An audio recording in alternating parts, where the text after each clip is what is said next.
Good morning students. Tagore children academy Surajgarh की हिंदी की online class में एक बार फिर से आपका स्वागत है। आज 12th क्लास का नया अध्याय अपन शुरू करने जा रहे हैं, नया चैप्टर शुरू करने जा रहे हैं, जो है सुभद्रा कुमारी चौहान। सुभद्रा कुमारी चौहान की एक कविता यहाँ आपकी पाठ्य पुस्तक में संकलित की गई है, मेरा नया बचपन।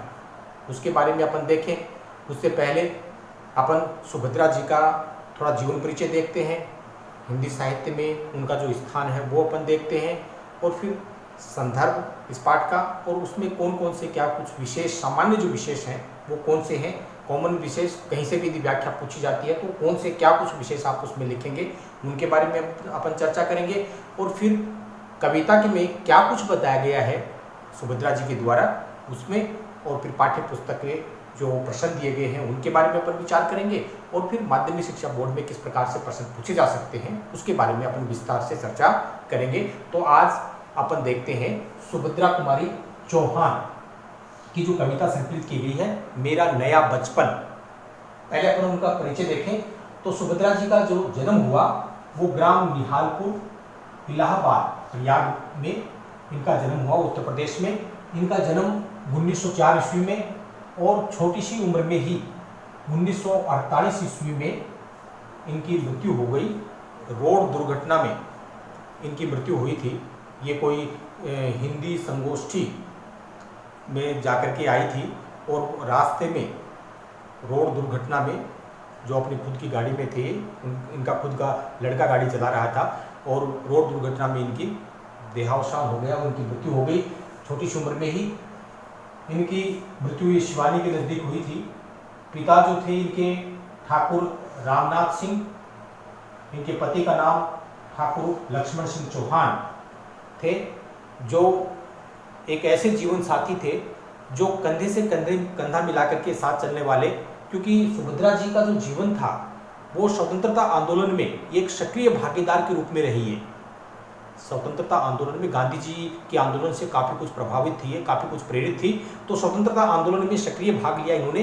और इनके पति ने ठाकुर लक्ष्मण सिंह चौहान ने भी इनका कंधे से कंधे मिलाकर के साथ दिया उस स्वतंत्रता आंदोलन में। इनकी जो रचनाएं हैं, कविता संग्रह है, उनके ऊपर इन्हें शेक्सपियर पुरस्कार जो है उनसे सम्मानित किया गया। और भारतीय स्वतंत्रता आंदोलन और साहित्य निर्माण, साहित्य सर्जन दोनों समान रूप से इनका जीव चला। साहित्य सर्जन में भी और भारतीय स्वतंत्रता आंदोलन में इनका 1922 ईस्वी का जबलपुर का झंडा सत्याग्रह देश का पहला सत्याग्रह माना जाता है। 1922 ईस्वी का जबलपुर का झंडा सत्याग्रह देश का पहला सत्याग्रह माना जाता है। उसमें एक महिला के रूप में, महिला सत्याग्रही के रूप में, पहली महिला सत्याग्रही के रूप में इन्होंने भाग लिया था। और फिर धीरे धीरे उस सत्याग्रह में वहाँ की जो महिलाएं थी उनको जागरूक करना, उनके साथ उनसे आंदोलन में उन्हें आगे लेकर के आना, उनमें अपनी पुरजोर प्रयास उन्होंने किया। कई बार इन्होंने जेल यात्राएं भी की, तो स्वतंत्रता आंदोलन में बढ़ चढ़ करके भाग लिया इन्होंने। ठीक है ना, तो ये सब इनका जीवन परिचय था। और इनकी जो रचनाएं अपन देखें, इनका साहित्य देखें तो इनके कविता संग्रह जो है वो मिलते हैं। एक तो त्रिधारा, मुकुल, सभा के खेल, ये इनकी रचनाएं मिलती हैं। कहानी और निबंध संग्रह इनकी बिखरे मोती, सीधे साधे चित्र, उन्मादिनी, ये इनकी कहानी और निबंध संग्रह हैं। और इनकी लोकप्रिय कविता झांसी की रानी जो अमर हो गई अपने आप में, झांसी की रानी जो लक्ष्मीबाई के लिए इन्होंने लिखा था, हर एक भारतीय के कंठस्थ है वो कविता, हर एक भारतीय को कंठस्थ है आज भी वो कविता। और वो कविता अपने आप में अपन ये कह सकते हैं कि अमर कविता, उसका सृजन किया, उसका निर्माण किया सुभद्रा कुमारी चौहान ने। सुभद्रा कुमारी चौहान के बारे में यदि अपन देखें ना तो बचपन से ही, मतलब 5 वर्ष की उम्र में ही वो कविता सृजन करने लगी थी, सहज में ही कविता लिख देती थी।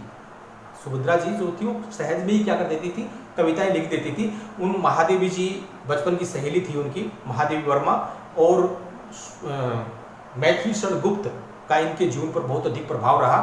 तो ये सब इनका साहित्यिक जीवन और ये इनका कृतित्व इस प्रकार से हम देख सकते हैं।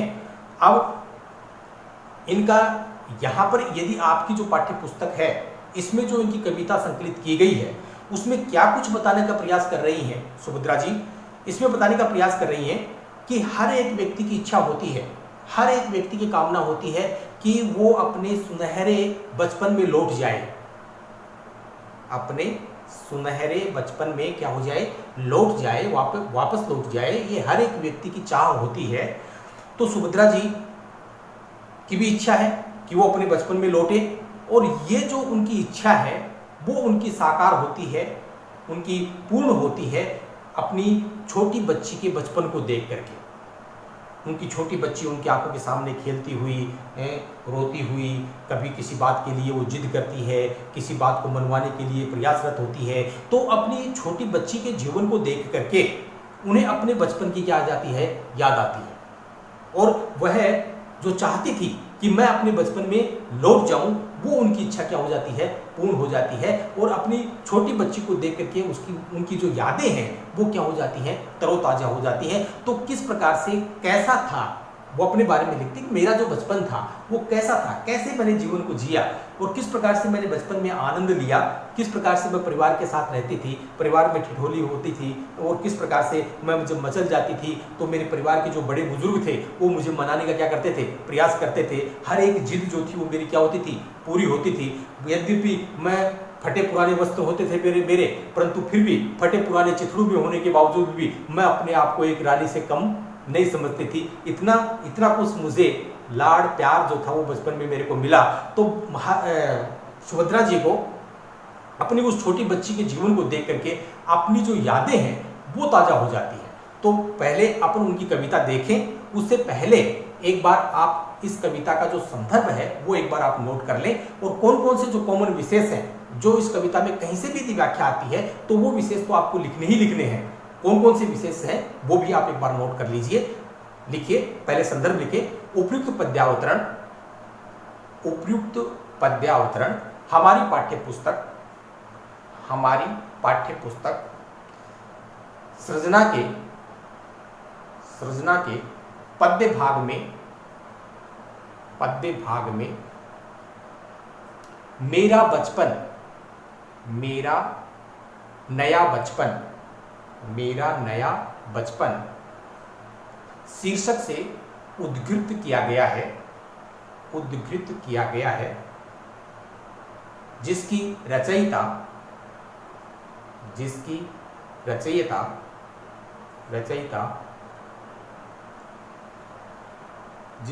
रचयिता लोकप्रिय कवयित्री सुभद्रा कुमारी चौहान हैं। ये इनका संदर्भ जो था वो लिखेंगे आप।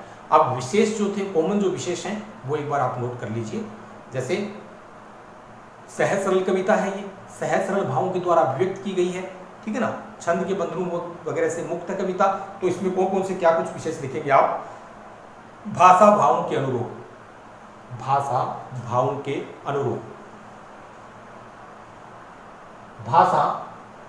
भावाभिव्यक्ति में पूर्णतः सक्षम।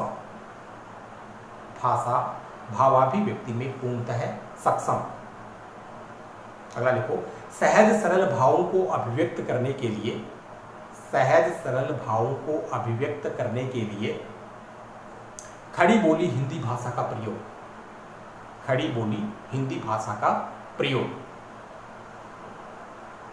आगे लिखें, तत्सम तद्भव और देशज शब्दों का सुंदर मिश्रण। हर प्रकार के शब्द जो हैं, क्योंकि सहज सरल भाषा है, हर प्रकार के शब्द देखने को मिलते हैं। अगला लिखो, वत्सल रस का सुंदर परिपाक, क्योंकि बचपन की जो यादें हैं वो तरोताजा हो रही हैं। तो किस प्रकार से उन्हें अपने माँ का जो प्रेम था वो मिला, अपने बड़े बुजुर्ग जो परिवार में थे उनका प्रेम मिला। तो वत्सल रस से सराबोर है ये कविता, ठीक है ना। हमें कवि सूरदास की याद दिलाती है, उनके जो वत्सल रस का जो सुंदर परिपाक जो उनके काव्य में देखने को मिलता है, और जिनके कारण से, सूरदास के कारण से ही 10वां रस बना वत्सल रस, 10वां रस बना वात्सल्य।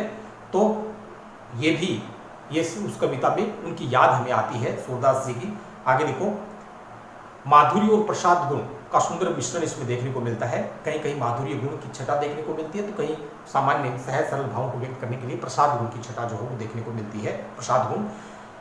कविता में लयात्मकता विद्यमान है, यद्यपि कविता में लयात्मकता विद्यमान है, अंत में तुक वगैरह वो मिलती है, ठीक है ना। छंदोमुक्त है कविता, छंद के बंधुओं से। अनुप्रास अलंकार तो है ही है, और साथ में अलग से जो अलंकार जो वगैरह जो इस कविता में आएंगे वो मैं साथ साथ आपको नोट करवाता जाऊंगा। तो अब देखते हैं, बहुत ही सहज सरल कविता है। सहज सरल शब्दावली के द्वारा अपने सहज सरल भावों को कवयित्री ने अभिव्यक्त करने का प्रयास किया है। पढ़ते ही कविता समझ में आती है। बहुत ही सहज सरल कविता का इसमें देखने को मिलेगी आपको भाव। देखो, कवयित्री अपनी छोटी बच्ची को देख करके, क्योंकि उनकी इच्छा थी, क्या इच्छा थी कि मैं भी अपने बचपन में एक बार क्या हो जाऊं, लौट जाऊं। हर एक व्यक्ति की इच्छा होती है, क्योंकि बचपन सभी को अच्छा लगता है, क्योंकि हर एक उसमें कहीं किसी प्रकार की कोई चिंता, कोई किसी प्रकार का कोई दुख का लवलेस कोई अंश भी नहीं होता है, और एक प्रकार से निश्चिंत होता है जीवन, उन्मुक्त होता है जीवन। हर एक इच्छा की क्या होती है, पूर्ति होती है, आमोद प्रमोद से भरा रहता है, खुशियों से भरा रहता है। तो हर एक व्यक्ति चाहता है कि वो एक बार पुनः अपने बचपन में क्या हो जाए, लौट जाए। और यही इच्छा, यही कामना है किसकी, कवयित्री सुभद्रा कुमारी चौहान की। और वो उनकी इच्छा पूर्ति करती है उनकी छोटी सी बच्ची। छोटी बच्ची को वो जिद करते हुए, रोते हुए, किसी चीज़ के लिए मचलते हुए वो देखती है, और जब उसकी इच्छाएं क्या होती हैं, पूर्ति होती हैं, तो कवयित्री को भी अपने बचपन की क्या आ जाती है, याद आ जाती है कि कैसा था मेरा बचपन, किस प्रकार से मैं भी हर एक चीज़ के लिए क्या होती थी, मचलती थी, हर एक इच्छा मेरी पूर्ति होती थी, कैसा क्या कुछ होता था। तो कवयित्री जो है वो बता रही है। देखिए, बार बार आती मुझको मधुर याद बचपन तेरी, हे बचपन मुझे तेरी मधुर मीठी जो यादें हैं ना, मधुर मीठी यादें जो हैं वो हमेशा आती रहती हैं।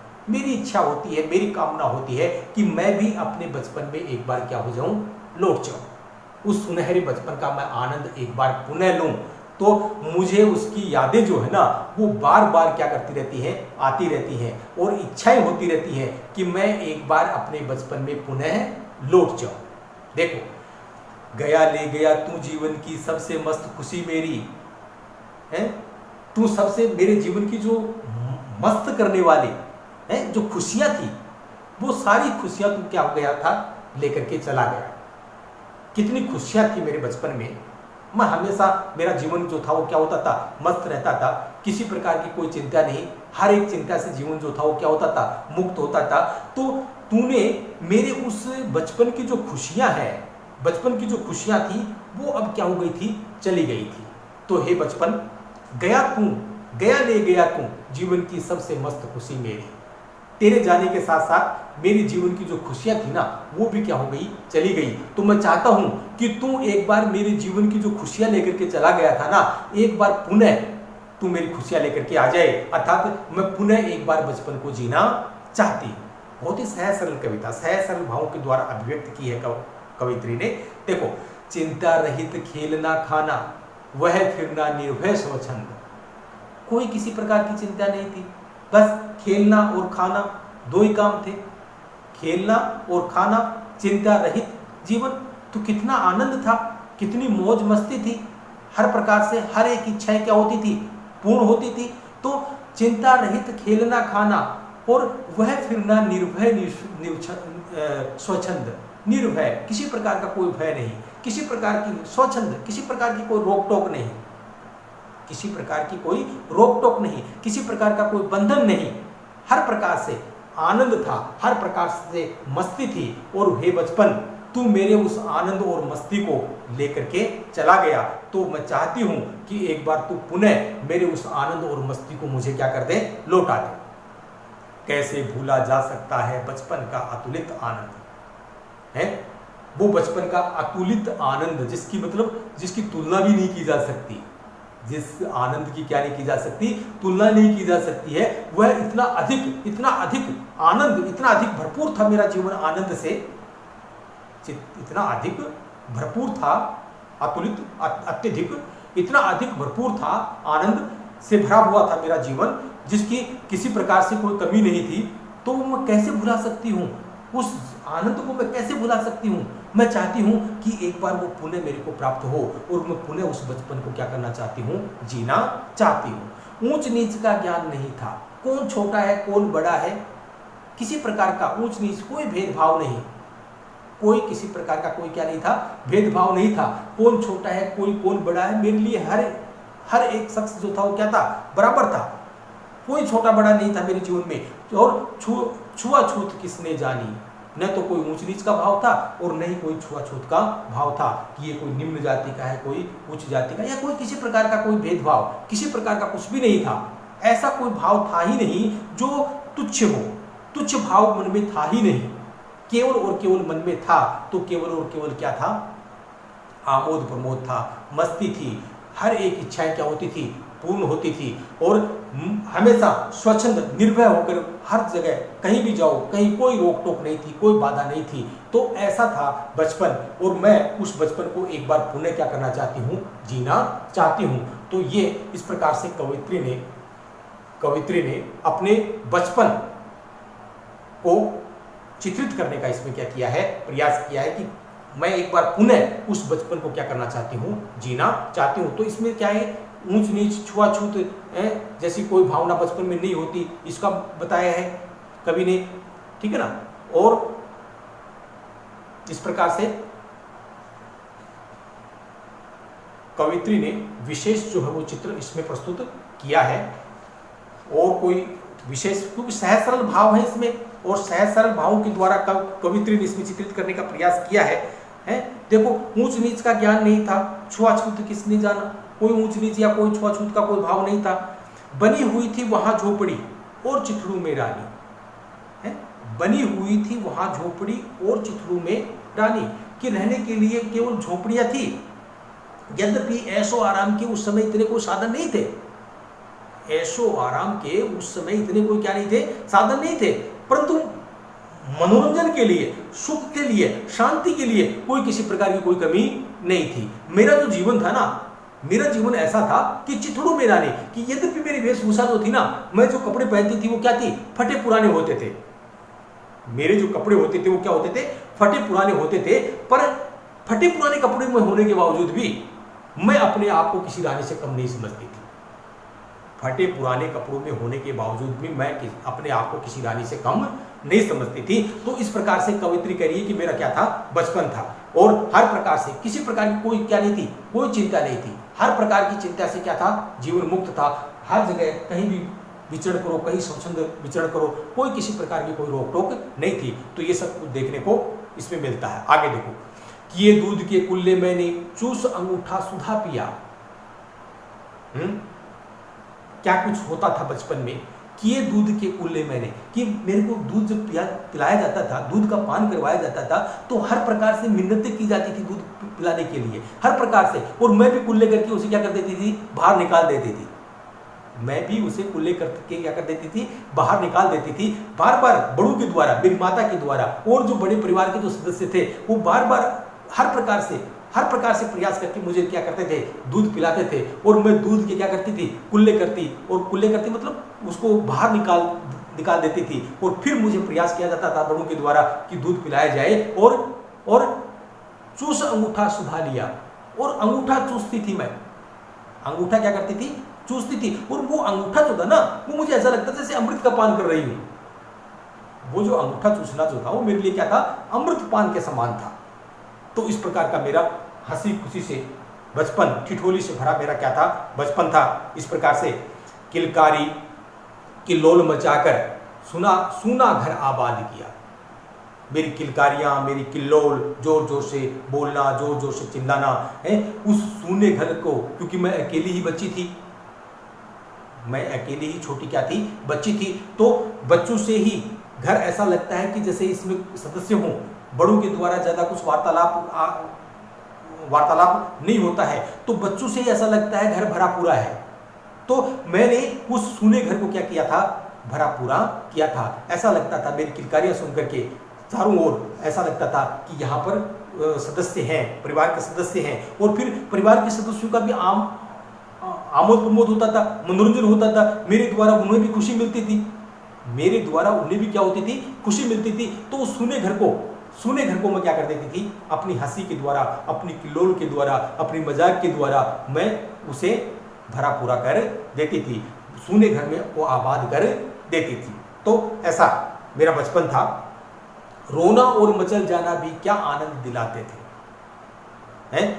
जब मैं रोती थी, मचलती थी, तो भी बड़ों को क्या मिलता था, आनंद मिलता था उसमें। मैं रोती थी, मचलती थी, कोई चीज के लिए, कोई वस्तु के लिए मैं जिद करती थी, तो मैं जब किसी वस्तु के लिए क्या करती थी, जिद करती थी, मेरे हट को देख करके लोग क्या होते थे, उन्हें आनंद मिलता था, और हर एक हट को मेरे हर एक हट को पूरा करने का क्या किया जाता था, प्रयास किया जाता था। मेरे हर एक हट को पूर्ण करने का प्रयास किया जाता था।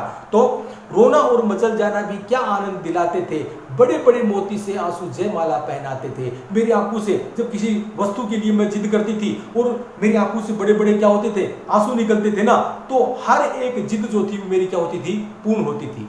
बड़ी से बड़ी जिद जो थी वो मेरी क्या होती थी, पूर्ण होती थी। और वो जो आंसू थे ना, वो मुझे जयमाला का याद दिलाते थे, अर्थात मुझे विजय का आभास होता था। मुझे हमेशा हर एक वस्तु की मांग में मुझे क्या मिलती थी, विजय मिलती थी। हर एक इच्छा मेरी क्या होती थी, पूर्ण होती थी। और मेरा जो रोना है वो किसी को सहन नहीं होता था। मैं जब आंखों से मेरे बड़े बड़े क्या निकलते थे, आंसू निकलते थे ना, तो मैं हर एक अपने परिवार के सदस्य को द्रवित कर देती थी, और हर एक इच्छा मेरी क्या होती थी, पूर्ण होती थी। तो मुझे विजय की अनुभूति होती थी। मुझे किसकी अनुभूति होती थी, विजय की। हमेशा मेरी विजय होती थी, हर एक इच्छा मेरी क्या होती थी, पूर्ण होती थी। तो इस प्रकार से दूध के कुल्ले करना, अंगूठा चूसना, ये मुहावरों का सुंदर प्रयोग इसमें देखने को मिलता है, और वात्सल्य रस का बहुत ही सुंदर परिपाक इसमें देखने को मिलता है। आगे देखिए, मैं रोई, मैं जब भी रोती, मैं रोई, मां काम छोड़कर आई, मुझको उठा लिया। जब भी मैं रोती ना, तो माँ चाहे कोई कितना ही महत्वपूर्ण काम कर रही हो, माँ चाहे कोई कितना ही महत्वपूर्ण काम कर रही हो, वो दौड़ करके आती और मुझे अपनी गोद में क्या कर लेती थी, उठा लेती थी।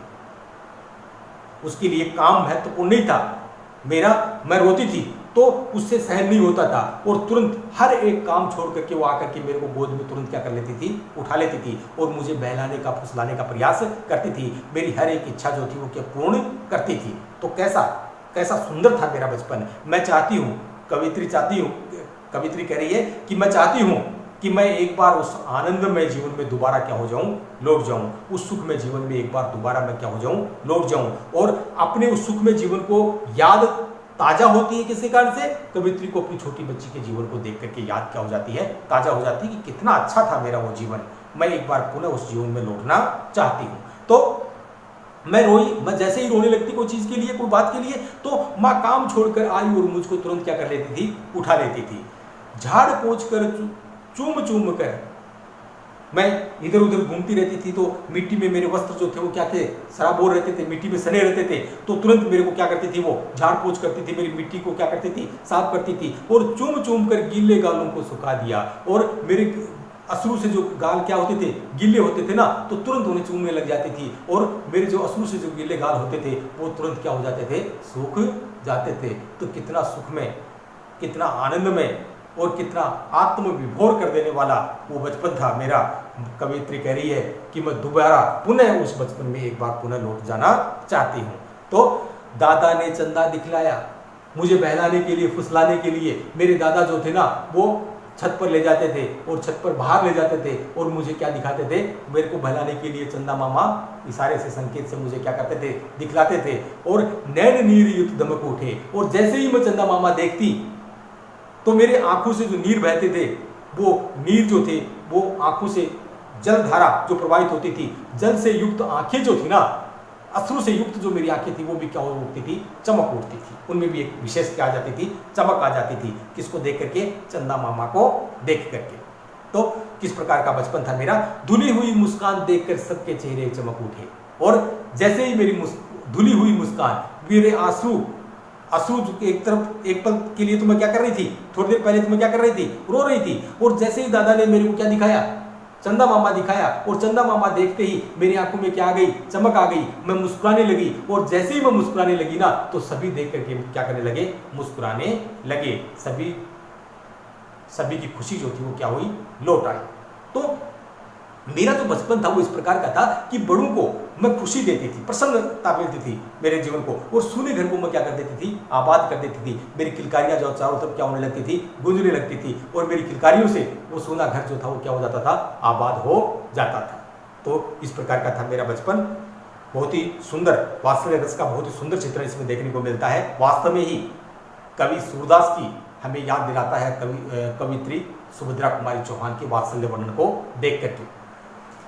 वह सुख का साम्राज्य छोड़कर, अब कवित्री कह रही हैं कि अब मेरा बचपन जो था वो मुझे छोड़कर जाने लगा था और मैं जवान होने लगी थी, मैं युवा होने लगी थी। और जैसे ही मैं क्या हुई, युवा हुई ना, तो मेरी जो ये सब बातें, हंसी ठिठोली जो थी, लोगों को के चेहरे पर मेरे को देख करके, मेरी मुस्कान को देख करके लोगों के चेहरे पर क्या आ जाती थी, मेरे परिवार के सदस्यों को चेहरे पर क्या आ जाती थी, मुस्कान आ जाती थी। तो वो सब अब मेरा लौटने लगा था, मेरे से दूर जाने लगा था। मैं युवा अवस्था में प्रवेश करने जा रही थी। तो वह सुख का साम्राज्य छोड़कर मैं मतवाली बड़ी हुई। इतने बड़े साम्राज्य को, सुख के इतने फैले हुए साम्राज्य को, इतने बड़े साम्राज्य को छोड़ करके मैं अब क्या हो गई थी, बड़ी हो गई थी। मन में एक मस्ती लेकर के, मन में एक उत्साह लेकर के, मतवाली, मन में एक उत्साह लेकर के मैं अब क्या हो गई थी, बड़ी हो गई थी। लुटी हुई कुछ ठगी हुई सी दौड़ द्वार पर खड़ी हुई। अब मेरी स्थिति ऐसी हो गई थी कि जैसे मेरी वो जो सारी जो खुशियां हैं ना, बचपन की सारी जो खुशियां हैं किसी ने छीन ली हैं। मुझे ऐसा लगने लगा था कि मेरी बचपन की जो सारी जो खुशियां हैं वो किसी ने मेरे से क्या कर ली है, छीन ली है, मुझे ठग लिया है, ठगी हुई सी, ऐसा प्रतीत होता था मेरे को, ठगी हुई सी दौड़ द्वार पर खड़ी हुई। मैं हमेशा दौड़ करके कहाँ चली जाती थी, द्वार पर जाने लगी थी। और अब मैं अंदर की बजाय मैं चाहती थी कि मैं बाहर क्या करूं, बाहर घूमूं, बाहर विचरण करने लगूं, बाहर जाऊं। ऐसा मेरे अंदर इच्छाएं क्या होने लगी थी, जागृत होने लगी थी। और ऐसा लगने लगा था कि मेरी बचपन की जो खुशियां हैं ना वो किसी ने मेरे से क्या कर ली है, छीन ली है। मैं ठगी हुई सी, ऐसा प्रतीत होता था, ठगी हुई सी मैं हमेशा दौड़ करके कहाँ जाने लगी थी, द्वार पर जाने लगी थी। और अब मेरी इच्छाएं होने लगी थी कि मैं घर से बाहर जाऊं, बाहर का दृश्य देखूं, बाहर का परिवेश देखूं। ऐसा मेरी क्या होने लगी थी, इच्छाएं होने लगी थी। लाज भरी आंखें थी मेरी, मन में उमंग रंगीली थी। मेरी आंखों में अब लज्जा, मेरी आंखों में अब लज्जा, शर्म का स्थान आ गया था। मेरी आंखें लज्जा से अब थोड़ी थोड़ी क्या होने लगी थी, झुकने लगी थी। पहले निर्भय था जीवन, स्वच्छंद था, कोई ऊंच नीच, कोई छुआछूत, कोई किसी प्रकार का भाव नहीं था, मेरे लिए कोई छोटा बड़ा नहीं था। पर अब बड़ों को देख करके, अब बड़ों को देख करके मेरी आंखों में थोड़ी लज्जा का भाव आने लगा था। बड़ों को देख करके मेरी आंखें थोड़ी क्या होने लगी थी, झुकने लगी थी, झुकने लगी थी। मन में उमंग रंगीली थी और मन में रंग बिरंगी उत्साह जो था वो क्या होने लगा था, जागृत होने लगा था। मन में रंग, उमंग, उत्साह, रंगीली, प्रेम भरी, रंगीली प्रेम भरी जो थी ना उत्साह, वो अब मेरे हृदय के अंदर क्या होने लगा था, जागृत होने लगा था। तान रसीली थी कानों में, रसीली मधुर, मधुर ध्वनि, मधुर धुन कानों में क्या होती थी, गूंजती रहती थी। मधुर धुन कानों में क्या होती थी, रहती थी, अब गूंजती रहती थी। मैं चंचल छैल छबीली थी और अपने आप को, मेरी इच्छा होती थी कि मैं अपने आप को क्या करूं, सजाऊं, मैं अपने आप को क्या करूं, सजाऊं। ये इच्छाएं अब मेरे अंदर क्या होने लगी थी, अपने आप को सजाने की इच्छाएं। बचपन था तो मैं यूं ही मिट्टी में क्या करती रहती थी, घूमती रहती थी, मिट्टी में सना रहता था मेरा शरीर है, मेरी माँ मरोड़ती थी, तुम आ करके दौड़ करके मिट्टी से सने हुए शरीर को क्या करती थी, साफ करती थी। पर अब चूंकि मैं युवा होने लगी थी तो अब मैं अपने आप को सजाने में, संवारने में मेरा मन लगने लगा था। मेरी इच्छा होने लगी थी कि मैं अपने आप को अब क्या करूं, सजाऊं, संवारूं और घर की बजाय बाहर घूमूं, बाहर के परिवेश को क्या करूं, देखूं। इस प्रकार की मेरी इच्छाएं जो थी वो अब क्या होने लगी थी, जागृत होने लगी थी। क्यों? क्योंकि बचपन को छोड़ करके मैं अब युवा होने लगी थी। हैं, युवा की दहलीज पर मैं क्या हो गई थी, कदम रखने वाली थी। तो इस प्रकार से मेरे अंदर अब धीरे धीरे क्या आने लगे थे, परिवर्तन आने लगे थे। इतना कुछ अपने देखा। अब आगे क्या कुछ कवित्री कह रही है और क्या कुछ उनके जीवन में परिवर्तन आने जा रहा है, क्या कुछ आएगा परिवर्तन, किस प्रकार से उनका जीवन युवा बनता है और किस प्रकार से क्या कुछ परिवर्तन आते हैं उनके जीवन में, अपन आगे देखेंगे। इतना आज तक इतना कंप्लीट है। अब इसमें ऐसा हो नहीं सकता कि कोई कुछ समझ में, क्योंकि बहुत ही सहज सरल भाव है इसमें, सरलता से समझ में आएगा। फिर भी एक बार गहनता से आप इसको देखोगे। तब तक के लिए बहुत बहुत धन्यवाद। और मेरे चैनल को आप सब्सक्राइब करें, जिससे अधिक से अधिक बच्चों के पास में ये पहुंच सके। बहुत बहुत धन्यवाद।